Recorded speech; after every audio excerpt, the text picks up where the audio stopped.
සුබ දවසක්. දැන් ඔබ දන්නවා ඉන්දියා අග්‍රාමාත්‍ය නරේන්ද්‍ර මෝදි ඊයේ දින ලංකාවට පැමිණියා ශ්‍රී ලංකා රාජ්‍යයේ නිල ආරාධනාවකින්.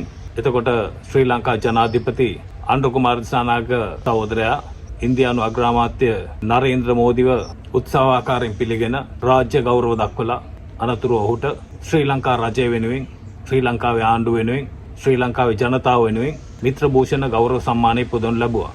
එතකොට අනුර කුමාර දිසානායක සහෝදරයා ජනාධිපති වෙන්නත් ඉස්සෙල්ලා ඉන්දියානු රජයේ ආරාධනාවකට අනුව නිල සංචාරයක් පැවැත්වුවා ඉන්දියාවට. එතකොට ඉන්දියාව සහ ශ්‍රී ලංකාව අතර ඒ අනුව අනුර කුමාර දිසානායක සහෝදරයට අවස්ථාව ලැබුණා ඉන්දියාව සහ ශ්‍රී ලංකාව අතර ද්විපාර්ශ්වික සම්බන්ධතා ගොඩනගා ගන්න. එතකොට ඉන්දියා අග්‍රාමාත්‍ය නරේන්ද්‍ර මෝදි ලංකාවට ඇවිල්ලා ඔය සාම්පූර් සුළං විදුලි බලාගාරය විවෘත කළා. ඒ වගේම අර දුරස්ත පාලක ක්‍රමයේ මගින් ඔය දඹුල්ලි පිහිටි උෂ්ණත්ව පාලිත කෘෂිකර්ම ගබඩාව විවෘත කරනු ලැබුවා. එතකොට ඒ දඹුල්ලේ කෘෂිකර්ම ගබඩාව විවෘත කරාම එකපාරටම ටිපරුණා හර්ෂ ඩිසිල්වාට. හර්ෂ ඩිසිල්වා කියන්න පටන් ගත්තා මේක මං හැදුවේ කියලා. ඉතින් මං හැදුවාට ආණ්ඩුව වෙනස් වුණාම ඉතුරු ටික කරගෙන යන්නේ අලුත් ආණ්ඩුවේ. එහෙම නැතුව අර පරණ ආණ්ඩුවේ උන්ට නැවත ඇවිල්ලා වැඩ කරන්න අවස්ථාවක් දෙන්නේ නැහැ. මොකද ජනතාව ප්‍රතික්ෂේප කරලා තියෙන්නේ. ඒ ප්‍රතික්ෂේප කරලා තියෙන්නේ නිකන් නෙමෙයි උන් කරපු හැටි ජනතාව දන්න නිසා. එතකොට දැන් මේ අනුර කුමාර දිසානායක සහෝදරයාගේ මාලිමාව ආණ්ඩුවට තියෙන චෝදනාවක් තමයි ඔය 1987 දී ඉන්දියා අග්‍රාමාත්‍ය රජීව් ගාන්ධි ලංකාවට එනකොට ජනතා විමුක්ති පෙරමුණ ඊට එරෙහිව බලවත් ලෙස නැගී හිටියා. අනුර කුමාර දිසානායක සහෝදරයාට බලය ලැබුණාම ඉන්දියා අග්‍රාමාත්‍යවරයාව රාජ්‍ය අනුග්‍රහයතෝ පිළිගන්නවා කියලා. එතකොට මේ මිනිස්සු අහන පොදු ප්‍රශ්නේ තමයි මොකද්ද මේ දෙවිඩි පිළිවෙත කියන එක. ඉතින් කොයි වෙලාවකත් අමතක කරන්න එපා මේ අවස්ථා දෙකක් එකම අවස්ථාව නෙමෙයි. 1987 දී ඉන්දියා අග්‍රාමාත්‍ය වෙලා හිටියේ රජීව් ගාන්ධි. එතකොට ශ්‍රී ලංකාවේ විධායක ජනාධිපතිවරයා වෙලා හිටියේ ජේ.ආර්. ජයවර්ධන. ඉතින් මෙතන ඉන්දියාවට ලොකු ප්‍රශ්නයක් තිබ්බා. මොකද ජේ.ආර්. සම්පූර්ණයෙන්ම කටයුතු කළේ ඇමරිකන් ගැතියෙක් විදියට. ඔය රනිල් වික්‍රමසිංහ අද කටයුතු කරනවා වගේ. එතකොට ඒ සම්බන්ධයෙන් අසල්වාසී ඉන්දියාවට ලොකු කේන්තියක් තිබ්බා. මොකද තමන්ගේ අසල්වාසී රට තමන්ව මගහැරලා කෙලින්ම ඇමරිකාවත් එක්ක ගිවිසුම් ගත වෙන එකට.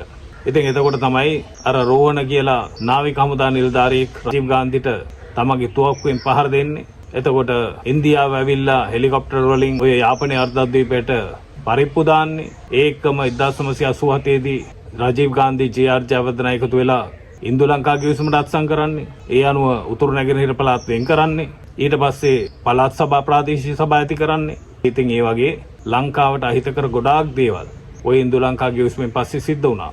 එතකොට ඒ වටේරීව තමයි එදා ජනතා විමුක්ති පෙරමුණ නැගී හිටියේ. ජනතා විමුක්ති පෙරමුණ එදා ඔය ඉන්දියානු විරෝධය දක්වපු හින්දා ජනතා විමුක්ති පෙරමුණේ සෑහෙන සහෝදරව පිරිසක් ඝාතනය වුණා. ඒ ඝාතන මැද්දෙන් තමයි ඔය ජේ.ආර්. ජයවර්ධන බලහත්කාරයෙන් ඔය ඉන්දු ලංකා ගිවිසුම අත්සන් කරන්නේ. ඒක හරියට පාර්ලිමේන්තුව දන්නෙත් නැහැ, කැබිනට් මණ්ඩලය දන්නෙත් නැහැ, අගමැතිවරයා දන්නෙත් නැහැ, මේ රටේ මහ ජනතාව කොහෙත්ම දන්නේ නැහැ ඉන්දු ලංකා ගිවිසුම අත්සන් කරනකම්. ඒ විතරක් නෙමෙයි ඔබ දන්නවා අදටත් මේ රටේ සුදු අලෙක් විදිහට ක්‍රියාත්මක වෙන ඔය පළාත් සභා ප්‍රාදේශීය සභා සියරම ඇති උනේ ඔය ඉන්දු ලංකා ගිවිසුම හරහා. ඉතින් එදා තිබිච්ච තත්ත්වයයි අද තියෙන තත්ත්වයයි සංසන්දනය කරන එක තේරුමක් නැහැ. මොකද එදා ජේ.ආර්.ට මේ රටේ මිනිස්සු කොහොමත් කිව්වේ යැන්කි ඩිකී කියලා. ඒ යැන්කි ඩිකී කියන්න හේතුව තමයි ජේ.ආර්. කොයි වෙලාවෙත් ඇමරිකාවට ජැක් ගහගෙන හිටපු නිසා. ඉතින් අද මාලිමාවේ යැන්කි ඩිකීලා නැහැ. ඉන්දියාවේ තත්ත්වෙත් අද වෙනස් වෙලා තියෙනවා. අර රජීව් ගාන්ධි වගේ අත්නෝමතික ලෙස හැසිරෙන නායකයෝ අද නැහැ. ඊට වඩා සංවේදී නායකයෙක් තමයි අද ලංකාවට ඇවිල්ලා ඉන්නේ ඉන්දියා අග්‍රාමාත්‍ය නරේන්ද්‍ර මෝදි. ඒ වගේම ලංකාවේ තත්ත්වය බැලුවොත් එදා අපිට හිටිය ජනාධිපති ජේ.ආර්. ජයවර්ධන වගේ ඇමරිකන් ගැත්තෙක් නෙමෙයි අනුර කුමාර දිසානායක සහෝදරයා. අනුර කුමාර දිසානායක සහෝදරයා බලන්නේ ওই ලෝකේ බලවත් රටවල් එක්ක අපි හිත හොඳින් තියාගන්න හැබැයි එක රටකටවත් ගැති නොවේ. ඒකට තමයි කියන්නේ නොබැදි ප්‍රතිපත්තිය කියලා. දැන් මිනිස්සු හිතේ තියන් ඉන්නවා මේ මෝදි ආවේ ඔය 1987 ඇති කරගත්තු ඉන්දු ලංකා ගිවිසුම පාර්ට් 2 එක අත්සන් කරන්න කියලා. ඇත්තටම එහෙම එකකට නෙමෙයි නරේන්ද්‍ර මෝදි අග්‍රාමාත්‍යවරයා ඇවිල්ලා ඉන්නේ. නරේන්ද්‍ර මෝදිගේ අදහසුයි රජීව් ගාන්ධිගේ අදහසුයි අහසයි පොළොවයි වගේ. කොච්චර වුණත් ඉන්දියාව කියන්නේ ලෝකේ තියෙන ප්‍රබල රාජ්‍යයක්.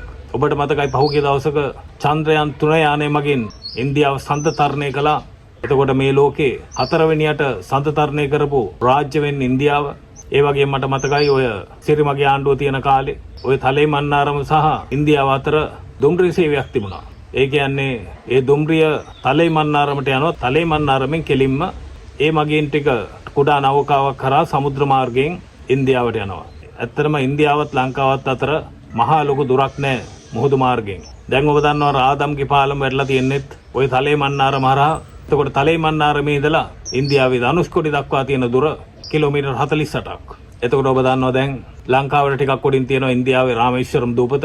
ඒ රාමේශ්වරම් දූපතේ ඉඳලා තමිල්නාඩුවේ ප්‍රධාන භූමිය දක්වාම ඉන්දියාව විසින් පාලමක් ඉදි කරලා තියෙනවා. ඒ දුම්රිය ගමන් කරන්න ඊට සමාන්තරව මුහුද මතින්ම වාහන ගමන් කරන්න පාලමකුත් ඉදි කරලා තියෙනවා. එතකොට ඒ පාලම හරහා නව ගමනාගමනයට බාධාවක් නොවෙන්න ඒ පාලම සිරස් අතට මීටර් 17ක් උස්සන්න පුළුවන් විනාඩි 3ක් ඇතුළත.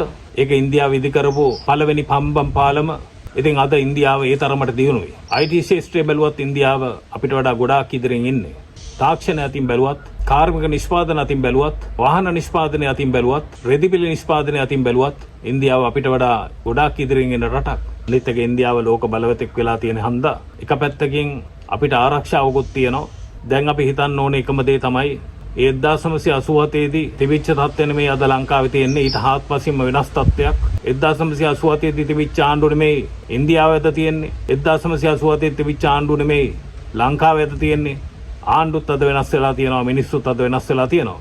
දැන් මේ සාම්පූර් බලාගාරයට එදා විරුද්ධ වුණා, අද විරුද්ධ වෙන්නේ නැහැ. එදා අදානි වැරදි, අද අදානි හොඳයි. ඉතින් එහෙම තමයි විපක්ෂය චෝදනා කරන්නේ. ඉතින් ඔබ මොහොතකට හිතන්න සාම්පූර් බලාගාරයත් වැරදි, අදානිත් වැරදි, ඉන්දියාවත් වැරදි, සේරම වැරදි. හැබැයි අද අදානිලත් එක්ක අනුර කුමාර දිසානායක සහෝදරයා ගිවිසුම් ගත වෙනකොට අපි හොඳටම දන්නවා මෙතන කවුරුවත් කොමිස් මුදලක් ගැහුවේ නැහැ. මෙතන කවුරුත් යටිමඩි ගැහුවේ නැහැ. මෙතන වංචාවක් දූෂණයක් සිද්ධ වුණේ නැහැ. මෙතන මුදල් අවභාවිතාවක් සිද්ධ වුණේ නැහැ. කාටවත් කොමිස් මුදලක් ගියේ නැහැ කියලා. හැබැයි ඔබ හිතන්න අදානිත් එක්ක එදා ඔය ගිවිසුම ගැහුවනම් කී දෙනෙක්ගේ සාක්කු වලට කොමිස් යනවද කියලා. එහෙමනම් 2048 දී නෙමෙයි 2148 දීවත් මේ රටට නැගිටින්න පුළුවන් කමක් ලැබෙන්නේ නැහැ. මොකද විපක්ෂය ඉන්නේ ඒ තරමට හොරු. අඩු ගානේ අපිට සතුටු වෙන්න පුළුවන්. අනුර කුමාර දිසානායක සහෝදරයාගේ ජනතාවාදී ආණ්ඩුවෙන් හොරකමක් සිද්ධ වුණේ නැහැ, දූෂණයක් සිද්ධ වුණේ නැහැ, කාගේවත් සාක්කු වලට කොමිස් මුදලක් ගියේ නැහැ කියලා. දැන් තියෙන විපක්ෂයට හොරා කණ්ඩ බැරි අමාරුව. බොහොම ස්තුතියි.